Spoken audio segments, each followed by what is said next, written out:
അസ്സലാമു അലൈക്കും വറഹ്മത്തുള്ളാഹി വബറകാതുഹു. നമ്മുടെ ഓൺലൈൻ കോഴ്സായ വിശുദ്ധ ഖുർആനിലെ വനിതകൾ പദവി മാതൃക സന്ദേശം ഇന്ന് നമ്മുടെ 5th സെഷനാണ് ഇവിടെ കൈകാര്യം ചെയ്യുന്നത്. ഇന്നത്തെ നമ്മുടെ സബ്ജക്റ്റ് ലൂത്ത് നബി അലൈഹിസ്സലാമിന്റെ ഭാര്യ എന്നതാണ്. ഇന്നത്തെ സെഷൻ കൈകാര്യം ചെയ്യുവാനായി ഡോക്ടർ സൈഫുദ്ദീൻ സാറിനെ സാദരം ക്ഷണിക്കുന്നു.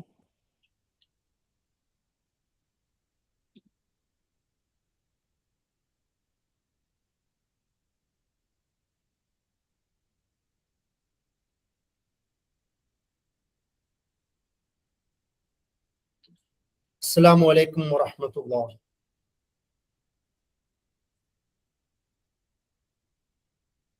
നമ്മുടെ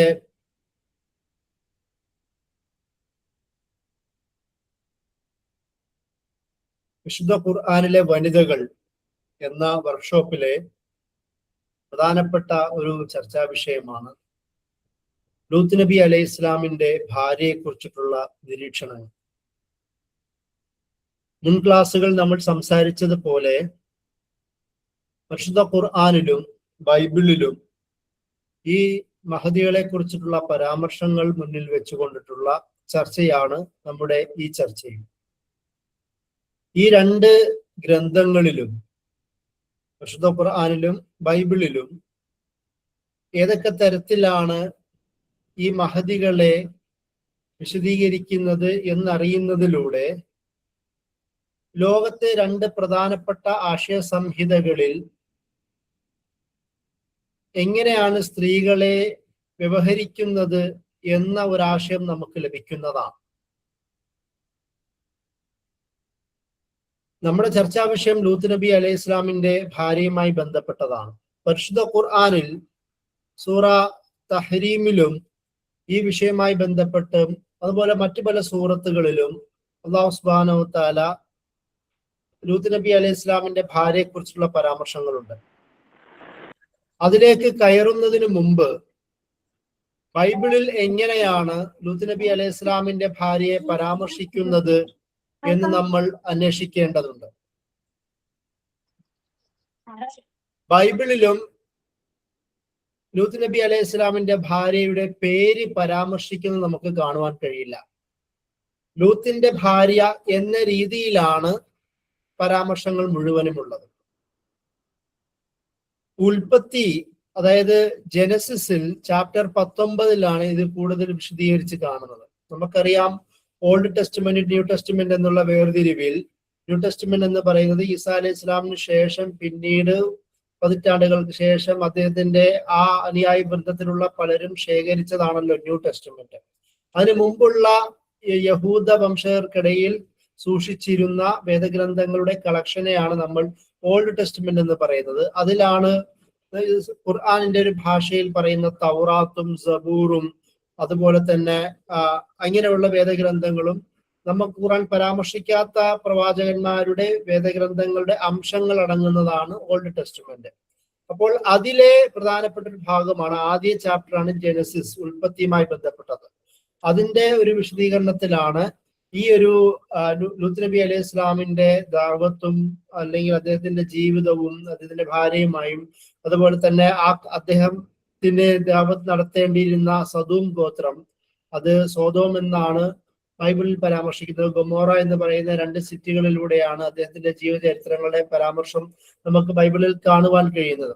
അപ്പോൾ ആ ഒരു ഭാഗത്ത് ഖുർആനിൽ പരാമർശിച്ചതുപോലെ തന്നെയുള്ള ഒരു വിശദീകരണം നമുക്ക് ബൈബിളിലും കാണുവാൻ കഴിയും. ഈ പ്രവാചകന്മാരുടെ ദാവത്ത് ഏകദേശം ലൂത്ത് നബിയുടെ ജീവിതം ബൈബിളിലും ഖുർആനും വലിയ വ്യത്യാസങ്ങളില്ലാതെ കാണുവാൻ കഴിയും. ജനസിസ് 19:17 അവിടുന്ന് ആ പ്രവാചകന്മാരെ ഈ ലൂത്ത് നബി അലൈഹി ഇസ്ലാമിന്റെ അടുത്തോട്ട് മലക്കുകളെ കർത്താവ് അയക്കുന്നതായിട്ടും അവിടെ വന്നിട്ട് അവിടുത്തെ നാട്ടുകാരോട്, ഈ കുടുംബത്തോട്, നിങ്ങൾ ഇവിടെ നിങ്ങൾ ഈ നാട്ടിൽ നിന്ന് രക്ഷപ്പെടുക, തിരിഞ്ഞു നോക്കരുത്, നിങ്ങൾ ഈ മലകൾക്കപ്പുറത്തേക്ക് പോവുക, അല്ലെങ്കിൽ നിങ്ങൾ നശിക്കപ്പെടുമെന്ന രീതിയിലുള്ള ഒരു മുന്നറിയിപ്പ് നൽകുകയും അങ്ങനെ അവർ പോകുന്ന ഒരു ചിത്രീകരണമാണ് ഇവിടെ ബൈബിളിലുമുള്ളത്. ഹോമോസെക്ഷൽ ആയിട്ടുള്ള ഒരു വൃത്തികെട്ട ജീവിത രീതിയെയും അവരുടെ അഹങ്കാരത്തെയും അതുപോലെ തന്നെ അങ്ങനെ അവരുടെ മോശമായ പലതരം സ്വാഭാവികമായ വ്യതിചലനങ്ങളെയും എല്ലാം ബൈബിളിലും പരാമർശിക്കുന്നത് കാണാം. അപ്പോൾ ഇവിടെ ബൈബിളിൽ പരാമർശിക്കുന്ന ഭാഗത്ത് അവിടെ തീയും സൾഫറും എല്ലാം ആ സിറ്റിയിലേക്ക് ഇങ്ങനെ ശക്തമായി വന്നുകൊണ്ടിരിക്കുന്ന പശ്ചാത്തലത്തിൽ ലൂത്തിന്റെ ഭാര്യ അദ്ദേഹത്തെ ധിക്കരിക്കുന്നതായിട്ടാണ് ജനസിസിലെ 19:26 ഭാഗം ചിത്രീകരിക്കുന്നത്. അപ്പോ പറയുന്നത്, but his wife from behind him looked back, അവർ തിരിഞ്ഞു നോക്കിയെന്നും അങ്ങനെ അവരൊരു ഉപ്പിന്റെ ഒരു സ്തൂപമായി മാറി എന്ന രീതിയിലുള്ള വിശദീകരണമാണ് ബൈബിളിലുള്ളത്. അപ്പൊ ഇവിടെ ഈ ലുക്ക് ബാക്ക് എന്ന് പറയുന്ന ഒരു പോയിന്റിലാണ് ക്രിസ്തീയ പണ്ഡിതന്മാർ കൂടുതൽ വിശദീകരിക്കുന്നത്. അതായത് ഇതുവരെ ജീവിച്ച ഒരു ലോകത്തേക്ക് അവരുടെ ഒരു ഖേദപ്രകടനമോ ആ ലോകത്തോടുള്ള അവരുടെ ഒരു ബന്ധമോ ആ മെറ്റീരിയൽ ഭൗതികമായി ബന്ധപ്പെട്ട സമ്പത്ത്, അവരുടെ സൗകര്യങ്ങൾ, അല്ലെങ്കിൽ ആ ലോകത്ത് തന്നെ ഉണ്ടായിരുന്ന വളരെ കറപ്റ്റഡ് ആയിരുന്ന വളരെ മോശമായി പോരുന്ന ലൈഫ് സ്റ്റൈലിനോടുള്ള ഒരു താല്പര്യം, അതിനോടുള്ള ഒരു തിരിഞ്ഞു നോക്ക് എന്ന രീതിയിലാണ് പണ്ഡിതന്മാർ അതിനെ ചിത്രീകരിക്കുന്നത്. അപ്പൊ ഈ തിരിഞ്ഞു നോക്കിയതിന്റെ ഫലമായിട്ടാണ് ലൂത്ത് നബി അലൈഹി ഇസ്ലാമിന്റെ ഭാര്യയ്ക്ക് ശിക്ഷ ലഭിച്ചത് എന്ന രീതിയിലാണ് ബൈബിൾ പരാമർശിക്കുന്നത്. അതുപോലെ തന്നെ പുതിയ നിയമത്തിൽ ലൂക്ക് 17:32 അവിടെ ഒരു ചെറിയൊരു വിശദീകരണം ഈ ഭാഗത്ത് പറയുന്നുണ്ട്. അതായത് ജീസസ് അദ്ദേഹത്തിന്റെ അനുയായികളെ വിമർശിക്കുന്ന ഭാഗത്ത് നിങ്ങൾ ലൂത്തിന്റെ ഭാര്യയെ ഓർക്കുക എന്ന് പറയുന്ന ഒരു മുന്നറിയിപ്പ് നൽകുന്നത് കാണാം. അപ്പോൾ ഈ വിശദീകരണങ്ങളിലൂടെ അതുകൊണ്ട് ഉദ്ദേശിക്കുന്നത് അവരുടെ ഒരു ഭൗതിക ലൗകിക ജീവിതത്തോടുള്ള ഒരു ബന്ധമാണ്. അതുകൊണ്ട് ആ ഒരു ബന്ധം അത്ര പാടില്ല എന്ന രീതിയിലുള്ള ഒരു ഉപദേശമാണ് ജീസസ് നൽകുന്നതായി പറയുന്നത്. പിന്നീട് അതിനുശേഷമുള്ള ഒരുപാട് യഹൂദ ഈ ടെക്സ്റ്റുകളിൽ, മിദ്രാഷ പോലുള്ള ടെക്സ്റ്റുകളിലൊക്കെയും ഈ സ്ത്രീക്ക് ഏതോ എന്നോ അല്ലെങ്കിൽ ഏദിച്ച് എന്ന രീതിയിലൊക്കെ പേര് കൊടുക്കുന്നത് കാണാം. അപ്പോ അതിന്റെ എന്തുകൊണ്ടാണ് അവർ ഈ ഉപ്പായി മാറിയത് എന്ന് പറയുന്ന ഒരു വിശദീകരണം ഈ പിന്നീടുള്ള കിതാബിൽ വിശദീകരിക്കുന്നത്, അവർ മലാഖമാർ ഇവരുടെ വീട്ടിൽ ഗസ്റ്റായി വരുന്ന സാഹചര്യത്തിൽ അവരുടെ കയ്യിൽ ഉപ്പുണ്ടായിരുന്നുവെന്നും അതിന്റെ പശ്ചാത്തലത്തിലാണ് ആ ഒരു കുറ്റം ചെയ്തതിന്റെ ഭാഗമായി ഉപ്പായി മാറട്ടെ എന്ന് പറയുന്ന ഒരു പരീക്ഷണം ഉണ്ടായത് എന്ന രീതിയിലുള്ള ഒരു വിശദീകരണം പിൽക്കാല ജൂയിഷ് ട്രഡീഷൻസിൽ കാണാമെന്ന് പണ്ഡിതന്മാർ വിശദീകരിക്കുന്നുണ്ട്. അതുപോലെ തന്നെയാണ് അവരുടെ എന്തുകൊണ്ടാണ് ഈ വിഷയത്തിൽ ശിക്ഷയുടെ ഒരു മറ്റൊരു ഡയമെൻഷൻ ക്രിസ്തീയ പണ്ഡിതന്മാർ വിശദീകരിക്കുന്നുണ്ട്. ഇങ്ങനെ ഒരു സംഭവം ഉണ്ടാകുമ്പോൾ അവരുടെ അടുത്തേക്ക് ആ സിറ്റിയിലേക്ക് ഈ മലക്കുകൾ വരുമ്പോൾ അതിനോട് ഒരു അനുകൂല നിലപാട് കാണിക്കാത്ത രീതി, അതുപോലെ തന്നെ പ്രത്യേകിച്ച് അദ്ദേഹത്തിന്റെ 2 മക്കളെ ജനങ്ങൾക്ക് മുന്നിൽ വെച്ചുകൊണ്ട് ഇവരെ ഒന്നും ചെയ്യല്ലേ എന്ന് പറയുമ്പോൾ അതിനോട് നിശബ്ദമായി പ്രതികരിക്കുന്ന രീതി, ഇതൊക്കെയും അവരുടെ ഒരു കുറ്റത്തിനെ അവർക്ക് ലഭിച്ച ശിക്ഷയുടെ ഒരു ചാലക ശക്തിയായി മാറി എന്ന് പറയുന്ന വിശദീകരണമുണ്ട്. ഞാൻ നേരത്തെ പറഞ്ഞതുപോലെ ലുക്ക് ബാക്ക് എന്നതിനെ അവർ തിരിഞ്ഞു നോക്കി എന്ന് പറയുന്ന ഒരു വിഷയത്തെ ഞാൻ നേരത്തെ വിശദീകരിച്ചുള്ള കമ്മ്യൂണിറ്റിയോടുള്ള, സമ്പത്തിനോടുള്ള, ആ സദോം ഗോത്രത്തിന്റെ അവരുടെ ജീവിത രീതികളോടുള്ള അവരുടെ ഒരു സിമ്പത്തറ്റിക്കായ ഒരു അനുഭവപൂർവമായ ഒരു കാഴ്ചപ്പാടോ അല്ലെങ്കിൽ ആ ലോകവുമായിട്ടുള്ള ആ സൊസൈറ്റിയുമായിട്ടുള്ള അവരുടെ കംഫർട്ടിനെ കുറിച്ചിട്ടുള്ള ഒരു താല്പര്യത്തെയാണ് ലുക്ക് ബാക്ക് എന്ന് ചിത്രീകരിക്കുന്നതെന്ന് പറയുന്നത്. അതുപോലെ തന്നെ മറ്റൊരു ഭാഗത്ത് ഇതൊരു പണിഷ്മെന്റ് എന്ന് പറയുന്നത് അവരുടെ ഒരു ഹോമോസെക്ഷുവാലിറ്റിയുമായി ബന്ധപ്പെട്ട വിഷയമല്ല. പകരം ദൈവം കർത്താവ് ജനസിസില് പറയുന്നുണ്ടല്ലോ, അതായത് തിരിഞ്ഞു നോക്കാൻ പാടില്ല എന്നതിന്റെ ഒരു ധിക്കാരത്തിന്റെ ഫലമായിട്ടാണ് ശിക്ഷ ലഭിച്ചത് എന്ന രീതിയിൽ ഈ വിഷയത്തെ ഒരു നാരോ ഡൗൺ ചെയ്യുന്നത് നമുക്ക് ബൈബിളിൽ കാണുവാൻ പറ്റും. എന്നാൽ പരിശുദ്ധ ഖുർആനിൽ ഇതിനെ മറ്റൊരു രീതിയിലാണ് അവലോകനം ചെയ്യുന്നത്. ഇവിടെ നേരത്തെ ബൈബിളിൽ പറഞ്ഞതുപോലെ തന്നെ നേരിട്ടൊരു പേര് ഖുർആനിൽ പറയുന്നില്ല. ലൂത്ത് എന്ന രീതിയിലാണ് ഖുർആൻ പരാമർശിക്കുന്നത്. ചില തഫ്സീറുകളിൽ വലിയ എന്നോ വായില എന്നൊക്കെ ചില പേരുകൾ പറയുന്നു. ഒരുപക്ഷെ ആ പേരുകൾ തഫ്സീറിൽ വരാൻ കാരണം ഇസ്രായേലി കഥകളിൽ നിന്ന് എടുത്ത പേരുകളാവാം. ഈ വാമൊഴി കഥകൾ ഒരുപാട് തഫ്സീറുകളിലും ഹദീസ് കളക്ഷനിലും പിന്നീട് വരികയും അത് കൂടുതൽ ഹദീസിന്റെയും ഹദീസ് കളക്ഷന്റെയും തഫ്സീറുകളുടെയും ഓതന്റിസിറ്റിയെ സംശയിക്കുന്ന തരത്തിലേക്കൊക്കെ മാറിയിട്ടുണ്ട്. അപ്പോൾ ആ തരത്തിലുള്ള ഒരു കടമെടുക്കലാവാം എന്ന് പണ്ഡിതന്മാർ നിരീക്ഷിക്കുന്നുണ്ട്. അത് മാത്രമല്ല, ഇവിടെയും പണ്ഡിതന്മാർ വിശദീകരിക്കുന്ന മറ്റൊരു പ്രധാനപ്പെട്ട പോയിന്റ്, ഈ നൂഹ് നബി അലൈഹി ഇസ്ലാമിന്റെ ഭാര്യയെ വിശദീകരിക്കുന്ന ഭാഗത്താണല്ലോ ഇവരെയും അല്ലാഹു സുബ്ഹാനഹു വ തആല ഇമ്രഅത്തു ലൂത്ത് എന്ന് ചേർത്തുകൊണ്ട് സൂറത്തുൽ തഹ്രീമിലെ 10-ാമത്തെ ആയത്തിൽ പറയുന്നത്. ളറബല്ലാഹു മസലൻ ലില്ലദീന കഫറു ഇംറഅത നൂഹ് വഇംറഅത ലൂത്ത്. ഈ കാഫിറുകളുടെ ഉദാഹരണമായി അല്ലാഹു വിശദീകരിക്കുന്നത് നൂഹിന്റെയും ലൂത്തിന്റെയും ഭാര്യമാരെ കുറിച്ചിട്ടാണ്. കാനത്താ തഹ്ത അബദൈനി മിൻ ഇബാദിന സ്വാലിഹൈൻ. നല്ല രണ്ട് അടിമമാരിൽപ്പെട്ട നല്ലവരായ 2 അടിമകളുടെ കീഴിലായിരുന്നു അവരുണ്ടായിരുന്നത്, അവരുടെ ഭാര്യമാരായിരുന്നു എന്ന രീതിയിൽ. ഫഖാനത്താഹുമാ, അവർ രണ്ടുപേരും അവരെ വഞ്ചിച്ചു കളഞ്ഞു. ഫലം യുഗ്നിയാൻഹുമാ മിനല്ലാഹി ഷൈഅ, അതുകൊണ്ട് അവർക്ക് അള്ളാഹുവിൽ നിന്ന് അവർക്ക് വേറെ ഒന്നും അവർക്ക് ലഭിക്കാൻ കഴിഞ്ഞില്ല. വഖീല ദുഖലൻ നാറ മാ ദാഖിലീൻ, നിങ്ങൾ നരകത്തിലേക്ക് പോകുന്നവരുടെ കൂടെ നിങ്ങളും പ്രവേശിച്ചു കൊള്ളുക എന്ന രീതിയിൽ അള്ളാഹു അവർക്ക് ശിക്ഷ നൽകുന്നതുമായ ഒരു വിശദീകരണമാണ് ഖുർആനിലുള്ളത്. നമ്മൾ നേരത്തെ മുൻകാലങ്ങളിൽ ക്ലാസ്സുകൾ വിശദീകരിച്ചതുപോലെ ഇമ്രഅത്ത് ലൂത്ത് എന്നുള്ള പദമാണ് അള്ളാഹു ഉപയോഗിക്കുന്നത്. അള്ളാഹു ഒരിക്കലും ലൂത്ത് നബി അലൈഹി ഇസ്ലാമിന്റെ ഭാര്യയെ വിശദീകരിക്കുന്ന ഭാഗത്ത് സൗജി എന്നുള്ള പദം ഉപയോഗിക്കുന്നില്ല. കാരണം ലൂത്ത് നബി അലൈഹി ഇസ്ലാമിന്റെ ജീവിതത്തോട് ചേർന്ന് നിൽക്കുന്ന അദ്ദേഹത്തിന്റെ കാഴ്ചപ്പാടുകളോടും ആശയങ്ങളോടും ദഅവത്തിനോടും ജീവിത രീതിയോടും വീക്ഷണങ്ങളോടും ചേർന്ന് നിൽക്കുന്ന രീതി ആയിരുന്നില്ല ലൂത്തിന്റെ ഭാര്യ എന്നതുകൊണ്ട്, ആ ആശയപ്പൊരുത്തമില്ലാത്തത് കൊണ്ട് തന്നെയാണ് ഇമ്രഅത്ത് എന്നുള്ള പദം വരുന്നതെന്ന് നമ്മൾ പ്രത്യേകം മനസ്സിലാക്കുക. അതുകൊണ്ട് തന്നെ ലൂത്ത് നബി അലൈഹി ഇസ്ലാമിന്റെ വിശ്വാസത്തോടും അദ്ദേഹത്തിന്റെ ജീവിത രീതിയോടുമുള്ള ഒരു വഞ്ചന ആണ് ഇവിടെ കാണിക്കുന്നത്.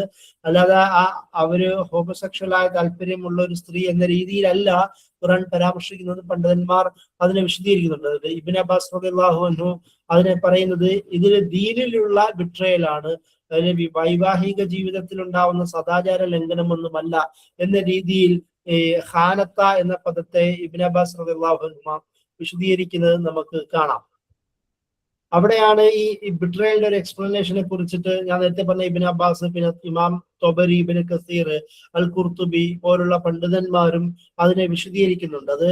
അത് വൈവാഹിക ജീവിതവുമായി ബന്ധപ്പെട്ട മറ്റൊന്നുമല്ല, പകരം തന്റെ ഇണയോടുള്ള അനുസരണക്കേടിനെ ആണ് നേരിട്ട് ബന്ധിപ്പിക്കുന്നതെന്ന് പറയുന്നുണ്ട്.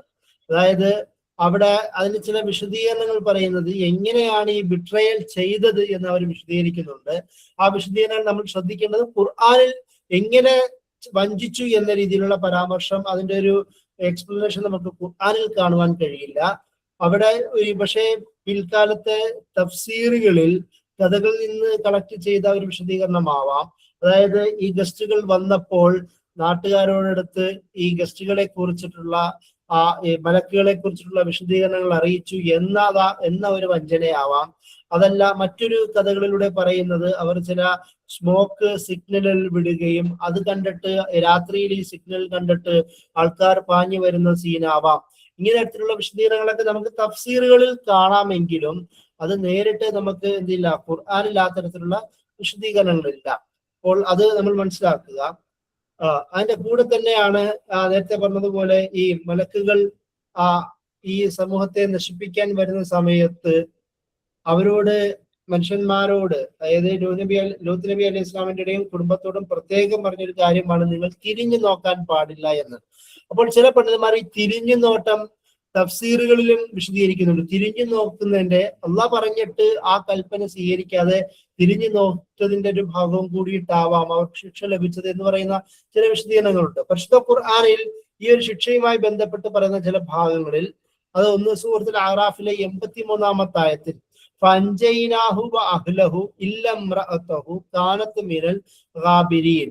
അല്ലാഹു സുബ്ഹാനഹു വ തആല ഈ പറയുന്നത് അവർ ഗാബിരികളിൽപ്പെട്ട, അതായത് പുറകിൽ നിന്നവർ, അവരെ സ്റ്റേ ബിഹൈൻഡ് എന്നുള്ള അർത്ഥം, അതിനോട് ചേർന്ന് നിന്നവർ, പുറകിൽ നിന്നവരിൽപ്പെട്ടവളായി അദ്ദേഹത്തിന്റെ ഭാര്യ മാറി എന്ന രീതിയിലാണ് ബാക്കിയുള്ള എല്ലാ കുടുംബത്തെയും അള്ളാഹു സുബ്ഹാനഹു വ തആല രക്ഷിച്ചു എന്നാണ് സൂറത്തുൽ അഅറാഫിൽ പറയുന്നത്. സൂറത്തുൽ ഹൂദിലെ 81-ാമത്തെ ആയത്തിൽ പറയുന്നു, ഖാലു യാ ലൂത്ത് ഇന്നാ റസൂലു റബ്ബിക ലയസ്ലു ഇലൈക ഫഅസിർ ബിഅഹ്ലിക ബിഖത്ഇ മിനൽ ലൈലി വലാ യൽതഫിത് മിൻകും അഹദുൻ ഇല്ലാ ഇംറഅതക. ഇത് മലക്കുകൾ ലൂത്ത് നബി അലൈഹി ഇസ്ലാമിനോട് പറയുന്നത്, രാത്രിയിൽ യാത്ര ചെയ്യുക, കുടുംബത്തെ നിങ്ങളെ കൊണ്ടുപോകുക, എന്നാൽ ഭാര്യയെ അതിൽ പെടുകയില്ല.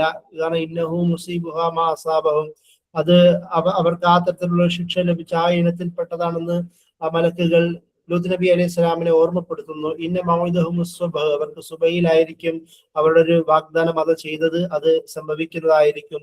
അലൈസ സുബ്ഹു ഖരീബ്, സുബ്ഹ് എന്ന് പറയുന്നത് വളരെ അടുത്ത് തന്നെയാണല്ലോ. അതുകൊണ്ട് രാത്രിയിൽ തന്നെ ലൂത്ത് നബി അലൈഹി സ്വലാമിനോടും കുടുംബത്തോടും, ഭാര്യ ഒഴികെ ബാക്കിയുള്ളവരും ശിക്ഷയാണ് അവിടെ നിന്ന് രക്ഷപ്പെടാൻ പറയുന്നുണ്ട്. സൂറ ഹിജ്റിലെ 59-60 ആയത്തുകളിൽ ഇത് പറയുന്നുണ്ട്. അവിടെ എല്ലാവരെയും നാം രക്ഷിക്കും. അതായത് ഇല്ലംറതഹു ഖദ്ദർനാ ഇന്നഹാ ലമിനൽ ഗാബിരീൻ, അവർ ഈ ഇമ്രഅത്ത് ലൂത്ത് നബി അലൈഹി ഇസ്ലാമിന്റെ ഭാര്യ ഗാബിരിൽ പെട്ടുപോയി എന്ന രീതിയിലാണ് അല്ലാഹു സുബ്ഹാനഹു വ തആല പറയുന്നത്. അപ്പൊ ഇവിടെ തന്നെ ഈ ഒരു വിശദീകരണം നോക്കുക. അതായത് ഷീ ടേൺ ബാക്ക് എന്നോ ഷീ ലുക്ക് ബാക്ക് എന്ന് പറയുന്ന ഒരു നേരിട്ടുള്ള പദപ്രയോഗം എവിടെയില്ല, ഖുർആനിൽ നമുക്ക് കാണുവാൻ കഴിയില്ല. ബൈബിളിൽ അത് വിശദീകരിക്കുന്നുണ്ട്. പക്ഷേ ഖുർആനിൽ അവരെ വിശദീകരിക്കുന്ന പ്രധാനപ്പെട്ട 2 കാര്യങ്ങൾ, ഒന്ന് ഇമ്രഅത്ത് എന്നുള്ള പദപ്രയോഗമാണ്. അതായത് ആ ഇമ്രഅത്ത് എന്നുള്ള പദത്തിൽ തന്നെ നമുക്ക് അതിന്റെ വിശദീകരണം മനസ്സിലാക്കാൻ കഴിയും. മറ്റൊന്ന് ഗാബിർ എന്ന് പറയുന്ന ഒരു വിശദീകരണമാണ്. അവിടെ ഗാബിർ എന്നുള്ള പദം സൂറത്തുൽ അഅറാഫിലെ 83-ാമത്തെ ആയത്തിലും സൂറ ഹിജ്റിലെ 60-ാമത്തെ ആയത്തിലും അല്ലാഹു സുബ്ഹാനഹു വ തആല ആ പദം ഉപയോഗിക്കുന്നുണ്ട്. അതായത്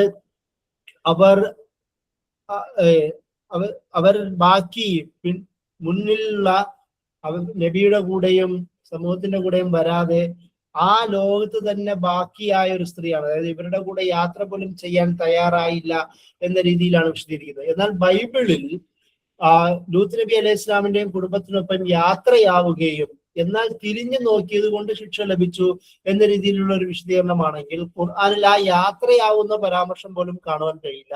കാരണം ആ സ്ത്രീക്ക് ആ സമൂഹത്തിനോട് ചേർന്ന് നിൽക്കുന്ന ഒരു സ്വഭാവമായിരുന്നു ഉണ്ടായിരുന്നത് എന്ന രീതിയിലാണ് നമുക്ക് ഖുർആനിൽ അതിന്റെ വിശദീകരണം കാണുവാൻ കഴിയുന്നത്. അപ്പോൾ ഈ ഒരു പോയിന്റ് ആണ് നമുക്ക് ഖുർആനിൽ നിന്നും പ്രധാനമായും ബൈബിളിൽ നിന്നും വേർതിരിച്ച് മനസ്സിലാക്കാൻ കഴിയുന്നത്.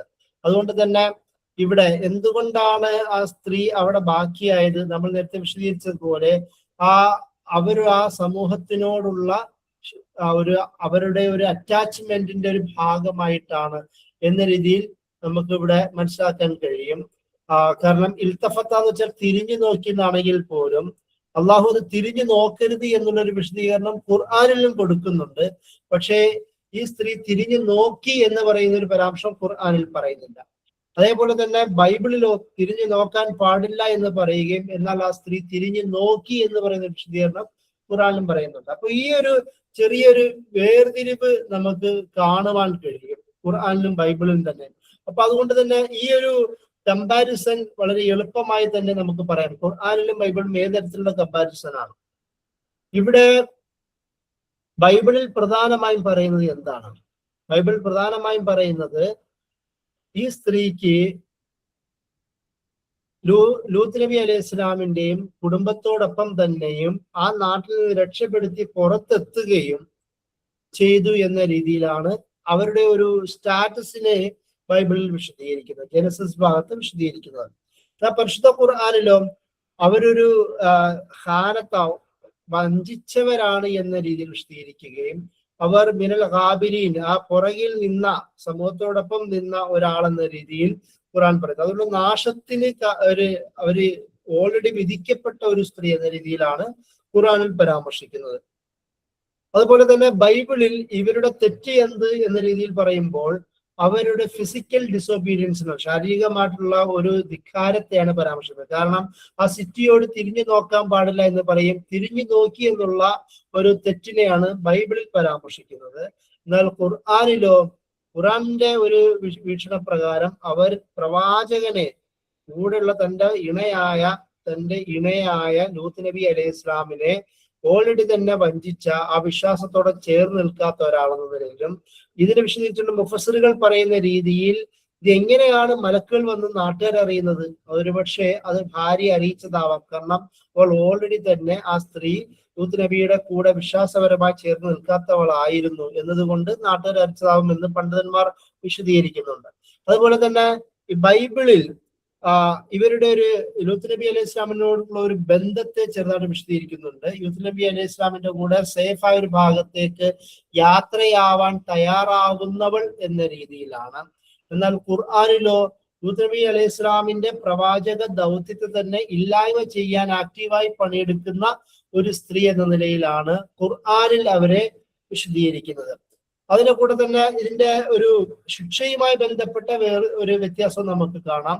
ബൈബിളിൽ ഇവരുടെ ശിക്ഷ എന്ന് പറയുന്നത് ഇവരൊരു ഉപ്പ് പില്ലറായി, ഉപ്പിന്റെ ഒരു സ്തൂപമായി മാറ്റപ്പെട്ടു. അങ്ങനെ ഒരു ശാപം ഉണ്ടാവുകയും ആ നോക്കിയതിന്റെ ഫലമായി ആ തരത്തിൽ ഉപ്പുകട്ടയായി ഉപ്പിന്റെ സ്തൂപമായി മാറ്റപ്പെട്ടു എന്ന് പറയുന്ന ശിക്ഷയാണ് ബൈബിളിൽ വിശദീകരിക്കുന്നത്. പരിശുദ്ധ ഖുർആനിലോ ആ സമൂഹത്തിന് മുഴുവൻ ലഭിച്ച ശിക്ഷയിൽ അവരെ ആ ഒരു ഇതുണ്ടാവുകയും കല്ലുവർഷം ഉണ്ടാവുകയും ഭൂമി തിരിഞ്ഞു മറിയപ്പെടുകയും ചെയ്തവർ സാഹചര്യത്തിൽ അതിൽ പെട്ടുപോയ സ്ത്രീ എന്ന രീതിയിലാണ് പരിശുദ്ധ ഖുർആൻ വിശദീകരിക്കുന്നത്.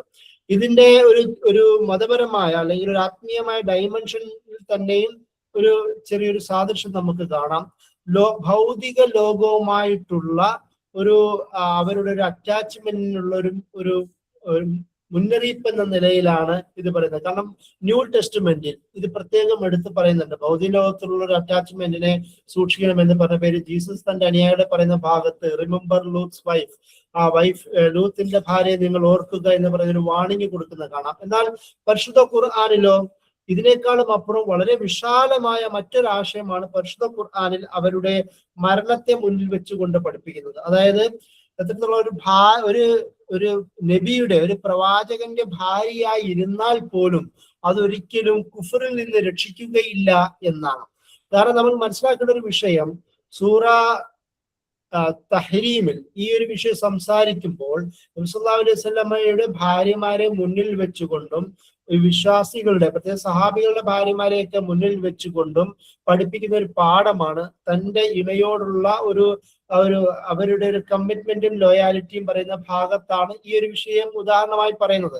അതുകൊണ്ട് തന്നെ നബി സല്ലല്ലാഹു അലൈഹി വസല്ലമയുടെ ഭാര്യമാർ ഓഡിയൻസ് ആയി വരുന്ന ഒരു പശ്ചാത്തലത്തിൽ ഈ ഒരു ആയത്ത് വരുമ്പോൾ അതിൽ നമ്മൾ മനസ്സിലാക്കേണ്ടത് നബിയുടെ ഭാര്യമാരായിരുന്നാലും ശരി, എത്ര വലിയ മുത്തഖിയുടെ ഇണയായിരുന്നാലും ശരി, ആ ഒരു ബന്ധം, ആ ഒരു മാരിറ്റൽ സ്റ്റാറ്റസ് നിങ്ങളെ ഒരു കാര്യത്തിൽ നിന്നും, അതായത് കുഫറിൽ നിന്ന് രക്ഷിക്കുന്നതല്ല, സ്വന്തം തീരുമാനിച്ച് തിരഞ്ഞെടുക്കേണ്ടതാണ് ഇസ്ലാം എന്ന് പറയുന്ന ഒരു ആശയം പഠിപ്പിക്കാനും കൂടെ വേണ്ടിയിട്ടാണ് ലോക കാഫറുകളുടെ ഉദാഹരണമായിട്ട് ലൂത്ത് നബി അലൈഹി ഇസ്ലാമിന്റെ ഭാര്യയെ നൂഹ് നബി അലൈഹി ഇസ്ലാമിന്റെ ഭാര്യയ്ക്കൊപ്പം അല്ലാഹു സുബ്ഹാനഹു വ തആല സൂറത്തുൽ തഹ്രീമിലെ 10-ാമത്തെ ആയത്തിൽ ചേർത്ത് പറയുന്നത്.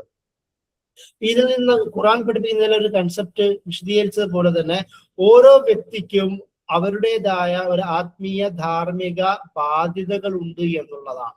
നമ്മൾ ആരുടെ കൂടെ കൂടുന്നു എന്നതിനേക്കാളും അപ്പുറം ഓരോരുത്തരും അവരുടെ തഖ്വയും അവരുടെ ഭയഭക്തിയും അവരുടെ ജീവിതത്തിലുള്ള ഇഹ്സാനും എല്ലാം സ്വയം നേടിയെടുത്താൽ മാത്രമേ ഈ പരലോക ശിക്ഷയിൽ നിന്നോ അല്ലെങ്കിൽ ഭൗതിക ശിക്ഷയിൽ നിന്നോ രക്ഷപ്പെടാൻ സാധിക്കുള്ളൂ എന്ന് പറയുന്ന ഒരു ആശയം ഈ ഒരു സംഭവത്തിലൂടെ അല്ലാഹു സുബ്ഹാനഹു വ തആല നമ്മെ പഠിപ്പിക്കുന്നുണ്ട്. അതുകൊണ്ട് തന്നെ മറ്റൊരു കൺസെപ്റ്റ് പറയുന്നത് തെറ്റിനോട് ചേർന്ന് നിൽക്കുന്നത്, ആ ഒരു തെറ്റിനോട് നമ്മൾ ചേർന്ന് നിൽക്കുകയാണെങ്കിൽ അവർക്കുള്ള ശിക്ഷയിലും നമ്മളും പെടുന്നു എന്നുള്ളതാണ്. അതായത് നമ്മളുടെ ഒരു പങ്കിനെയും അള്ളാഹു ചോദ്യം ചെയ്യും എന്ന് പറയുന്ന ഒരു ആശയം നമുക്ക് ഇതിലൂടെ പഠിപ്പിക്കുന്നുണ്ട്. അതുപോലെ നമ്മൾ നേരത്തെ വിശദീകരിച്ചതുപോലെ ലൂത്ത് നബി അലൈഹി ഇസ്ലാമിന്റെ ഭാര്യയായി എന്നതുകൊണ്ട് ഒരിക്കലും രക്ഷപ്പെടാൻ സാധിക്കില്ല എന്ന് പറയുന്ന ഒരു ആശയം ഈ ഒരു സംഭവത്തിലൂടെ നമ്മെ പഠിപ്പിക്കുന്നുണ്ട്. നമ്മൾ നേരത്തെ വിശദീകരിച്ചിരുന്നു, ലൂത്ത് നബി അലൈഹി ഇസ്ലാമിനോടൊപ്പം തന്നെ ഒരുപാട് കാലം ജീവിച്ച സ്ത്രീയാണ്. ലൂത്ത് നബി അലൈഹി ഇസ്ലാമിന്റെ അത്ഭുതങ്ങൾ നേരിട്ട് കണ്ടറിഞ്ഞ സ്ത്രീയാണ്. അതുപോലെ തന്നെ അള്ളാഹുവിൽ നിന്ന് ലൂത്ത് നബി അലൈഹി ഇസ്ലാമിന് പരമമായ സത്യ യാഥാർത്ഥ്യങ്ങൾ ഒരേപോലെ ലഭിച്ച സ്ത്രീയാണ്. എന്നിട്ടും അവർ നശിക്കപ്പെടാൻ കാരണമായത് എന്തുകൊണ്ടാണ്? കാരണം നമുക്കൊരു വിവരമുണ്ട് എന്ന് വെച്ചാൽ തന്നെ നമ്മളെ രക്ഷപ്പെടുത്താൻ പറ്റുന്ന ഒരു ജ്ഞാനമായി അത് മാറണമെന്നില്ല എന്നാണ് ഇസ്ലാമിന്റെ ഫിലോസഫി അതുമായി ബന്ധപ്പെട്ട് സംസാരിക്കുന്നത്. നമ്മുടെ ഒരു വിവരം, ഒരു ഖബർ, ഒരു വിവരം എന്നത് ഇൽമായി മാറുകയും ആ ഇൽമി എന്നത് ഒരു ഹിക്മത്തിലേക്ക്, ജ്ഞാനത്തിലേക്കും വിവേകത്തിലേക്കും അത് വളരുകയും ചെയ്തില്ല എങ്കിൽ നമുക്ക് ആ ഒരു വിവരം നമ്മളെ ഒരു വഴിയിലേക്കും കൊണ്ടെത്തിക്കുന്നില്ല എന്ന് മനസ്സിലാക്കാനുള്ള ഏറ്റവും നല്ല ഉദാഹരണമാണ് ലൂത്ത് നബി അലൈഹി സ്വലാമിന്റെ ഭാര്യ എന്ന് നമുക്ക് ഇതിലൂടെ മനസ്സിലാക്കാൻ കഴിയും. അതുപോലെ തന്നെ ഒരു ഒരു ഒരു കാഴ്ചപ്പാടെന്ന് പറയുന്നത് അതൊരു യാഥാർത്ഥ്യബോധമുള്ള ഒരു റിയലൈസേഷൻ അല്ല. കാരണം ഈ ലൂത്ത് നബി അലൈഹി സ്വലാമിന്റെ ജീവിതത്തിലെ പ്രവാചകത്വം, നുബുവത്ത് ദിവസവും കാണുന്ന ഒരു സ്ത്രീക്ക് അവരുടെ ഉള്ളിനുള്ളിലുള്ള ഡാർക്ക്നെസ്, ഇരുട്ട്, ആ സമൂഹവുമായി ബന്ധപ്പെട്ട അവരുടെ സ്വഭാവത്തിനോടുള്ള അവരുടെ ഒരു ചായ്വ്, ഇതെല്ലാം അവരെ തിന്മയിൽ നിന്ന് രക്ഷിക്കുവാൻ സഹായിച്ചില്ല എന്നതും കൂടി നമ്മൾ മനസ്സിലാക്കുന്ന ഒരു വിഷയമാണ്. അതുകൊണ്ട് തന്നെ ഒരു സത്യം നമ്മുടെ മുമ്പിൽ ഉണ്ടായിരിക്കുമ്പോഴും ജഹലിനോട്, അജ്ഞതയോട് ചേർന്ന് നിൽക്കുന്ന ഒരു സ്വഭാവം, ആ ഒരു സ്വഭാവം യഥാർത്ഥത്തിൽ നന്മയോടുള്ള, സത്യത്തോടുള്ള ഒരു വലിയ വഞ്ചനയായിട്ടും ഈ ഒരു സംഭവം പഠിപ്പിക്കുന്നു എന്നതും കൂടി നമ്മൾ മനസ്സിലാക്കേണ്ടതുണ്ട്. അപ്പൊ ഈ ഒരു തരത്തിലാണ് നൂഹ് നബി അലൈഹി ഇസ്ലാമിന്റെ ഭാര്യയെ അല്ലാഹു സുബ്ഹാനഹു വ തആല ഖുർആനിലൂടെ നമ്മെ പഠിപ്പിക്കുന്നത്. അതായത് ബൈബിളിൽ നിന്ന് വേർതിരിച്ച് പറയുന്നത് പോലെ അവസാനം കാണിക്കുന്ന ഒരു തിരിഞ്ഞു നോട്ടം അല്ലെങ്കിൽ ആ ലോകത്തിലുള്ള താല്പര്യം മാത്രമല്ല, നുബുവത്തിനോടുള്ള അവരുടെ വഞ്ചന, ഇണയോടുള്ള അവരുടെ വഞ്ചന, തിന്മയോട് ചേർന്ന് നിൽക്കുന്ന അവരുടെ സ്വഭാവങ്ങൾ, ഇതെല്ലാം തന്നെയും ചേർത്തുകൊണ്ട് തന്നെ ഒരു വലിയ ഒരു ഇണയാവാൻ പോലും പ്രാപ്തിയില്ലാത്ത ഒരു സ്ത്രീ എന്ന രീതിയിലും ഇതിലൂടെ ചിത്രീകരിക്കുന്നുണ്ട്. അപ്പോൾ വളരെ വിശാലമായ ഒരു ആശയമാണ് പരിശുദ്ധ ഖുർആനിൽ ലൂത്ത് നബി അലൈഹി ഇസ്ലാമിന്റെ ഭാര്യയെ കുറിച്ച് പറയുന്നത്. ഇത്രയും പറഞ്ഞുകൊണ്ട് എന്റെ വാക്കുകൾ അവസാനിപ്പിക്കുകയാണ്. അസ്സലാമു അലൈക്കും വറഹ്മത്തുള്ളാഹി. വലൈക്കും അസ്സലാം വറഹ്മത്തുള്ളാഹി വബറകാതുഹു. ലൂത്ത് നബി അലൈഹി ഇസ്ലാമിന്റെ ഭാര്യയെ കുറിച്ച് ഖുർആനിലും ബൈബിളിലുമുള്ള കാര്യങ്ങള് ഒരു കമ്പാരിറ്റീവ് സ്റ്റഡി നടത്തിയത് കൊണ്ട് തന്നെ കൂടുതൽ മനസ്സിലാക്കാൻ കഴിഞ്ഞു എന്ന് വിശ്വസിക്കുകയാണ്. നമ്മുടെ പാർട്ടിസിപ്പൻസിന് എന്തെങ്കിലും ഡൗട്ട്സ് ഉണ്ടെങ്കിൽ ചോദിക്കാവുന്നതാണ്.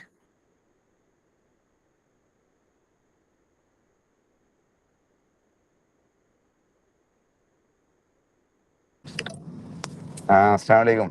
ഞാൻ ചോദിക്കൊണ്ട് കുഴപ്പമില്ലല്ലോ? ചോദിക്കണം, തീർച്ചയായിട്ടും.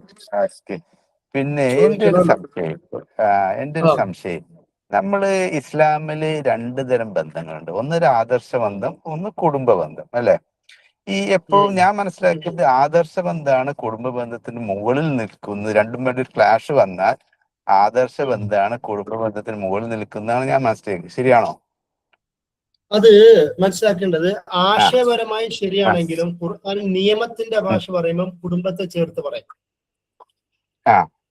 അപ്പൊ ഞാൻ പറയൂ. അതായത് ഞാനിത് പറയട്ടെ. അതായത് നിങ്ങൾ ഇനി ചോദിക്കാനും ചോദിച്ചു, അതിനുശേഷം പറയാം. ഓക്കെ. അപ്പൊ നമ്മളൊക്കെ പലപ്പോഴും നമ്മുടെയൊക്കെ കുടുംബങ്ങളിലൊക്കെ നമ്മളൊക്കെ കുട്ടികളും അല്ലാത്തവരും ഒരു എക്സ് മുസ്ലിം ഒക്കെ ആയിട്ടും ഇസ്ലാമിനെ തള്ളിപ്പറയുന്നവരായിട്ടും പിന്നെ നമ്മള് അവരെ അവർ അറിഞ്ഞുകൊണ്ട്, പഠിച്ചുകൊണ്ട്, മനസ്സിലാക്കിക്കൊണ്ട് അവര് തള്ളിപ്പറയുന്നു ഇസ്ലാമിനെ. ഓക്കെ. അപ്പോ അവര് ശരിക്കും കാഫിറാണല്ലോ. അപ്പൊ അങ്ങനെ ഒരു കാഫിറായ ഒരാൾക്ക് ഇപ്പൊ നമ്മൾ മരിക്കുകയോ ഒക്കെ ചെയ്താല് നമ്മളെ സ്വത്തിനോ നമ്മളെ ഹിയർ ആയിട്ടൊക്കെ ഇസ്ലാമിക കാഴ്ചപ്പാടിൽ അവർക്ക് അധികാരം ഉണ്ടോ? ഞാനിതിനെ പറ്റി ഇങ്ങനെ പഠിച്ചപ്പോ ഒരാൾ എന്നോട് പറഞ്ഞ്, അൺലെസ് ദേ ഡെലിബറേറ്റ്ലി ഓപ്പൻലി തള്ളി പറയുന്നില്ലെങ്കിൽ യു ക്യാൻ എന്നുള്ള. അല്ല തള്ളി പറഞ്ഞു. ഇപ്പൊ നമ്മൾ ആരിഫ് ഹുസൈനെ പറയുകയാണെങ്കിൽ ആരിഫ് ഹുസൈനെ പോലെ പച്ചയായിട്ട് തള്ളി പറഞ്ഞ അങ്ങനെ കുറച്ച് പേരുണ്ടല്ലോ. അവർക്കൊന്നും അഭിമി മരിച്ച സ്വത്ത് പോലും കൊടുക്കാൻ പറ്റൂല. നോട്ട് സ്വത്തിന്റെ കാര്യം മാത്രമല്ല ഞാൻ പറഞ്ഞ, അല്ലാത്ത നിലക്ക് തന്നെ അതിന്റെ ഒക്കെ ഒരു കാഴ്ചപ്പാട്, ഒരു വിശദീകരണം, നിങ്ങളെ അണ്ടർസ്റ്റാൻഡിങ് എന്നാന്നുള്ളത്. ഞാൻ ലൂത്ത് നബിന്റെ ഭാര്യ തള്ളി പറഞ്ഞില്ല, ആ ഒരു കണ്ടക്സ്റ്റിലാണ് ഈ ക്വസ്റ്റ്യൻ എന്റെ മനസ്സിൽ തിരിച്ചു വന്നത്. എപ്പോഴും എന്റെ മനസ്സിലുണ്ടാകുന്ന ഒരു സംഗതിയാണ്. മനസ്സിലായില്ലേ പറഞ്ഞത്? മനസ്സിലായി. ഒന്നാമത്തെ നമ്മൾ ആദ്യം നിങ്ങൾ പറഞ്ഞതിനെ കുറിച്ച് പറയാം. ഹലോ, പറയൂ. ഒന്നാമത്തെ വിഷയം എന്ന് വെച്ചാല് ഖുർആനിലെ ബന്ധത്തെ കുറിച്ച് പറയുമ്പോൾ ഏറ്റവും വലിയ ബന്ധം അള്ളാഹും റസൂലിനോടുള്ള ആദർശ ബന്ധമാണ്. ഇന്നമൽ മുഅ്മിനൂന ഇഖ്വ എന്ന് പറയുന്ന ഒരു കൺസെപ്റ്റ് ആണ് ഖുർആൻ പഠിക്കുന്നത്. അള്ളാഹുവും അതുപോലെ തന്നെ റസൂലും അതിനോട് ബന്ധം കാണിക്കുന്നവരാണ്. ആദ്യത്തെ ആദർശ ബന്ധമാണ് ഇസ്ലാമിൽ ഏറ്റവും പ്രധാനപ്പെട്ടത്. പക്ഷെ അതേസമയം തന്നെ നിയമം പറയുന്ന ഭാഗത്ത് അല്ലാഹു സുബ്ഹാനഹു വ തആല കുടുംബ ബന്ധത്തെയാണ് ആദർശ ബന്ധത്തെക്കാളും മുന്നിൽ വെക്കുന്നത്. ഓക്കെ, അതായത് ഇപ്പോ നിയമം എന്ന് പറയുമ്പോൾ ഒരാളുടെ ഒരു സിവിൽ നിയമങ്ങളെ കുറിച്ച്, ക്രിമിനൽ നിയമങ്ങളെ കുറിച്ചിട്ട്, അനന്തരാവകാശത്തെ കുറിച്ചൊക്കെ പറയുമ്പോൾ ജ്യേഷ്ഠ, അനിയൻ, വാപ്പ, ഉമ്മ, മക്കൾ, സഹോദരന്മാര്, കാരണം നമ്മൾ അനന്തരാവകാശ നിയമം പറയുമ്പോ എന്റെ സ്വത്ത് നിങ്ങൾക്ക് തരണമെന്ന് അള്ളാഹ് പറയില്ല. നമ്മള് ദീനിലെ സഹോദരന്മാരാണല്ലോ ഞാനും നിങ്ങളും, അല്ലെ? പക്ഷെ ദീനിലെ സഹോദരന്മാർ പറഞ്ഞ എന്റെ സ്വത്ത് നിങ്ങൾക്ക് അർഹതയില്ല ഉള്ള കാര്യമല്ല. എന്റെ സ്വത്ത് എന്റെ കുടുംബക്കാർക്ക് കിട്ടേണ്ടതാണ്, എന്റെ ക്ലോസ് റിലേഷന് കിട്ടേണ്ടതാണ്. അപ്പൊ അതിന് നിയമത്തിന്റെ കാര്യം പറയുമ്പം രക്തബന്ധത്തെ അള്ളാഹു എടുത്ത് പറയും. കാരണം അത് നീതി അവിടെയാണുള്ളത്. ഓക്കെ, അതുകൊണ്ടാണ്. അതല്ല, സാർവലൗകികമായ തത്വങ്ങൾ പറയുമ്പോൾ, ആശയപരമായ കാര്യങ്ങൾ പറയുമ്പോൾ ഇസ്ലാമിനെ മുന്നിൽ വെക്കും. അവിടെ രക്തബന്ധമല്ല. ഓക്കെ, അപ്പൊ ഈ ഒരു വേർതിരിവ് രണ്ടും പറയുന്നുണ്ട്. പിന്നെ മറ്റൊന്ന് നിങ്ങൾ ചോദിച്ചൊരു കാര്യം, നമ്മള് എവിടെ ജീവിച്ചിരിക്കുന്നു എന്നതിന്റെ ഉത്തരത്തിൽ നിന്നുകൊണ്ടാണ് ആ ഉത്തരത്തിന്റെ നമ്മൾ മനസ്സിലാക്കേണ്ടത്. ഇന്ത്യ പോലൊരു ലോകത്ത്, അവിടെ ഈ പറയുന്ന ഇങ്ങനെയുള്ള കൺസെപ്റ്റുകൾ ഉള്ള ഒരു ലോകത്ത്, അതുപോലെ തന്നെ അവർക്ക് കൊടുക്കാനും കൊടുക്കാതിരിക്കാനുള്ള നിയമമുള്ള ലോകത്ത് നമ്മൾ എന്ത് ചെയ്യുക? നിയമപരമായി ഇസ്ലാമിന്റെ ഒരു കാഴ്ചപ്പാടിൽ വേണോ വേണ്ടെന്നുള്ളത് വേറെ വിഷയം. പക്ഷെ ഇന്ത്യയിൽ എന്തുണ്ട്? അവർക്കൊരു ഫാമിലി അതുള്ളത് കൊണ്ട് നമുക്ക് ആ ചർച്ച അവിടെ ഇസ്ലാം ഇങ്ങനെ പറയുന്നത്. അതുകൊണ്ട് ഞാൻ കൊടുക്കില്ല എന്ന് പറഞ്ഞാല് അയാൾ കുടുംബ കോടതിയിൽ പോവുകയും അയാളുടെ സ്വത്ത് പിടിച്ചു വാങ്ങിപ്പോവുകയും ചെയ്യും. നമ്മളിവിടെ ചെയ്യേണ്ടത് കുടുംബ ബന്ധം ചേർക്കലാണോ ചെയ്യേണ്ടത്, കുടുംബ ബന്ധം മുറിക്കലാണോ ചെയ്യേണ്ടത്? ഇസ്ലാം എല്ലാ നിയമത്തെയും അതാണ്, അതായത് ഇസ്ലാം എല്ലാ നിയമത്തെ കുറിച്ച് പറയുമ്പോഴും നിയമത്തിന്റെ അടിയിൽ ധാർമ്മികത വെച്ചുകൊണ്ടാ പറയുക. അതായത് ലുക്മാനില് വാപ്പയും ഉമ്മയും നിങ്ങളെ ഷിർക്ക് ചെയ്യാൻ പ്രേരിപ്പിക്കുകയാണെങ്കിൽ ഫലാ തുതിഉ ഉമ്മ, അല്ലെ, നിങ്ങൾ അവരെ അനുസരിക്കരുത്. പക്ഷെ തൊട്ടടുത്ത് പറയുന്നത് എന്നാൽ അവര് ദുനിയാവിൽ അവരോട് നന്നായി പെരുമാറും. ഇത് വാപ്പയും ഉമ്മയിലെ അനിയനാണെങ്കിലും ജ്യേഷ്ഠനാണെങ്കിലും അതേ നിലപാടാണ് വേണ്ടത്. അപ്പോ അദബാണ്. ഇസ്ലാം എപ്പോഴും നിയമത്തെ എങ്ങനെ കീപ്പ് ചെയ്യണമെന്ന് പറയുന്നത് അത് അദബിന്റെ അടിസ്ഥാനത്തിലാണ്. ഇപ്പൊ നമ്മുടെ കുടുംബത്തിൽ ഈ തരത്തിലുള്ള എക്സ് മുസ്ലിമുകള്, നാസ്തികര്, അവിശ്വാസികളായ ധിക്കാരികളായ ആൾക്കാർക്ക് സ്വാഭാവികമായി ഉണ്ടാവാം, ഏതൊരു ലോകത്തും ഉണ്ടാവും. അങ്ങനെയുള്ളവരെ സ്നേഹത്തോടെ അടുത്ത് വരികയും അവർക്ക് കൊടുക്കാനുള്ളത് കൊടുക്കുകയും ചെയ്യുക എന്നുള്ളതാണ്. അവിടെ നമ്മൾ ആശയം പറയുകയാണെങ്കിൽ ഇവിടെ എന്ത് ചെയ്യും?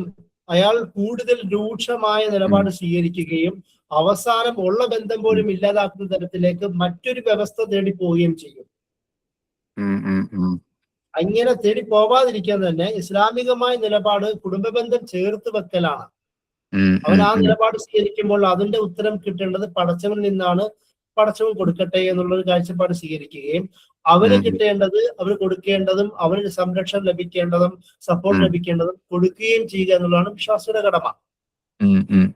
ഇവിടെ നമ്മൾ മനസ്സിലാക്കേണ്ട ഈ ലൂത്ത് നബിയുടെയും നൂഹ് നബിയുടെയും കാര്യത്തിൽ മനസ്സിലാക്കേണ്ട ഏറ്റവും പ്രധാനപ്പെട്ട ഒരു വസ്തുത എന്താന്ന് വെച്ചാൽ ഇവരുടെ അവസാന നിമിഷമാണ് ശിക്ഷ കിട്ടുന്നത്. ഈ രണ്ടുപേരുടെയും കഥ പറയുമ്പോഴും ലൂത്ത് നബിയും നൂഹ് നബിയും ആ ഭാര്യമാരെ പഴിക്കുന്നതായും ശിക്ഷിക്കുന്നതായോ അത് തള്ളിക്കളയുന്നതായോ പരാതി പറയുന്നതായോ ഒന്നും ഖുർആൻ പരാമർശിക്കുന്നില്ല. അവരുടെ കൂടെ തന്നെയാണ് ഇത്രയും വർഷം ജീവിക്കുകയും ചെയ്യുന്നതെന്ന് ആലോചിച്ച് നോക്കുക. അതെ അതെ അതെ, അത്രയും സഹിച്ചിട്ടും പുറത്തിട്ടും മാപ്പാക്കിയിട്ടുമാണ് മുന്നോട്ട് പോകുന്നത്. അതെ, 950 വർഷം ദഅവത്ത് നടത്തി എന്ന് പറഞ്ഞാൽ ഏതോ ഒരു കാലത്ത് വന്നതായിരിക്കുമല്ലോ ഈ ഭാര്യയെ. അപ്പൊ അത്രയും 300-400 ആയിരിക്കും ആ ഭാര്യ ഖുറാനികമായി. ബൈബിളിലും അങ്ങനെ തന്നെ. അപ്പൊ അങ്ങനെ ചെയ്തു കൊടുക്കുന്ന ഭാര്യ തിരിച്ച് പറയുന്നതായി ഖുറാൻ കാണുന്നില്ല. ലൂത്ത് നബിയും എന്ത് പറയുന്നില്ല? ആ ഭാര്യയെ പഴിക്കുന്നതായിട്ട് ഒന്നും കാണുന്നില്ല. അതിന്റെ അർത്ഥം അവർ പഴിച്ചിട്ടില്ല എന്ന് നമുക്ക് മനസ്സിലാക്കാൻ കഴിയില്ല, വിമർശിച്ചിട്ടില്ലെന്നോ കുറ്റപ്പെടുത്തി കാണാൻ അങ്ങനെ ഖുറാൻ പരാമർശിക്കാത്തത് കൊണ്ട് നമുക്ക് ചർച്ച ചെയ്തിട്ട് കാര്യമില്ല. പക്ഷെ അവിടെ ഒരു പോയിന്റ് മനസ്സിലാക്കുന്നത് എന്താന്ന് വെച്ചാല് അള്ള പറയാണ് അവരെ ഉം, വഞ്ചിച്ചു എന്ന്. രണ്ട് പ്രവാചകന്മാരുമല്ല അവരോട് പറയുന്നത് നിങ്ങൾ ഞങ്ങളെ വഞ്ചിച്ചു എന്ന്. ഉം, ഉം, അവിടെ ഉം, നമുക്ക് ഉം, നമ്മുടേതായ ഒരു ലോകത്ത് നിന്ന് ഉദാഹരണം ഇതിന് കിട്ടും. അതായത് അവർക്ക് അവരുടേതായ, അതെ. അതാണ് ഖുർആൻ എപ്പോഴും പറയുന്നത്, ഓരോരുത്തർക്കും ഉം, ഇൻഡിവിജ്വൽ പേഴ്സണൽ അക്കൗണ്ടബിലിറ്റി ഉണ്ട് ഉം, ഉം, ഉം, ഉം. അതെ ഓരോരുത്തർക്കും. അതെ. ഒരു പക്ഷേ ഉം. അതുകൊണ്ടാണ് പണ്ഡിതന്മാർ